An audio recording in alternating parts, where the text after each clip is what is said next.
Ju njohim me edicionin informativ të lajmeve. Kjo është Radio 7.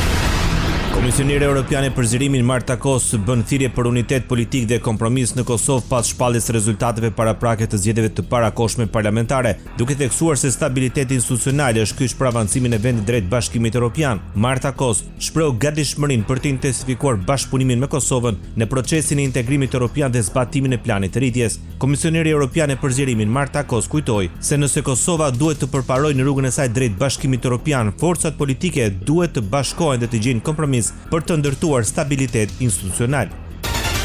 Kur u numëruan mbi 99% e votave në Kosovë, Komisioni Qendror i Zgjedhjeve shpalli se partia më e madhe në pushtet ka siguruar 42.94% të votave. Partia Demokratike e Kosovës ka arritur të sigurojë mbështetjen e 21.05% të votuesve. Lidhja Demokratike e Kosovës është në vendin e tretë me 17.63% dhe Aleanca për Ardhmërinë e Kosovës në vendin e katërt me 7.18%. Në këtë mënyrë, vetëvendosi garanton të drejtën për krijimin e shumicës së re qeverisë së SER.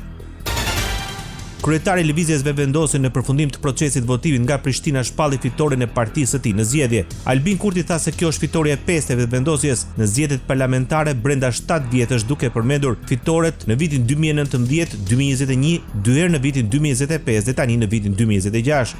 Kurti deklaroi se vetëvendosi do të vazhdojë të udhëheqë me qeverisje të mirë dhe demokratike. Të jeni të sigurt, të dashur qytetar, që televizja vetëvendosje e keni garancin e mirë qeverisjes dhe se shteti si republik është në duar të sigurta. Unë jam kryeministri juaj, herë kryeministër në detyrë e herë në detyrë kryeministri.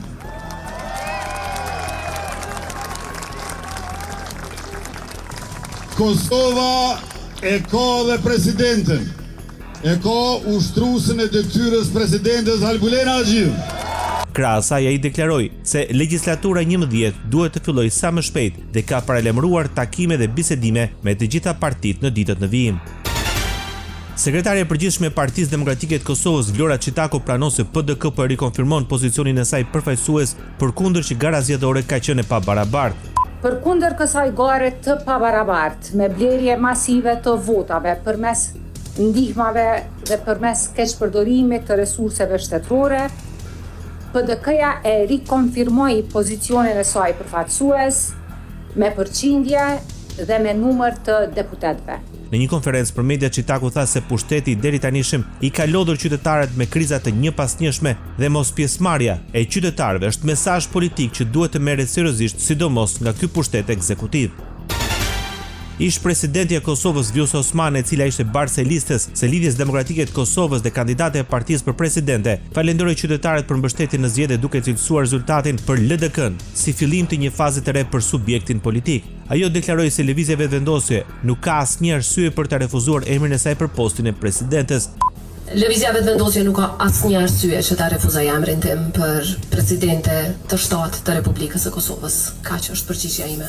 Ajo ka shtuar se angazhimi i partisë do të përqendrohet në ndërtimin e institucioneve funksionale dhe ofrimin e stabilitetit për vendin. Kryetari i Lidhjes Demokratike të Kosovës, Lumir Abdigjiku, kritikoi lëvizjen vetëvendosje gjatë konferencës për media pas përmbylljes procesit votimit. Sipas tij, gara zgjedhore nuk ishte barabartë dhe se pushteti ka përdorur të gjitha mekanizmat në funksion elektoral. Ai foli për parregullsi gjatë periudhës parazgjedhore duke kërkuar trajtim serioz nga institucionet përgjegjëse. Ai theksoi se Kosova ka nevojë për bashkëpunim politik dhe stabilitet pas procesit zgjedhor. Me 20 mandate LDK është e stabilizuar, me 20 mandate LDK e Kosovës ka një të ardhme shumë të mirë përpara. Dhe pikërisht për këtë arsye ne kuptojmë se ky rezultat nuk është vetëm privilegj politik, është përgjegjësi politike, është detyrë për ta shtyrë vizionin tutje, për ta zgjeruar këtë besim edhe më shumë dhe për ta kthyer këtë shpresë në alternativë të plot qeverisë për Kosovën, prandaj vetëm sa kemi nisur.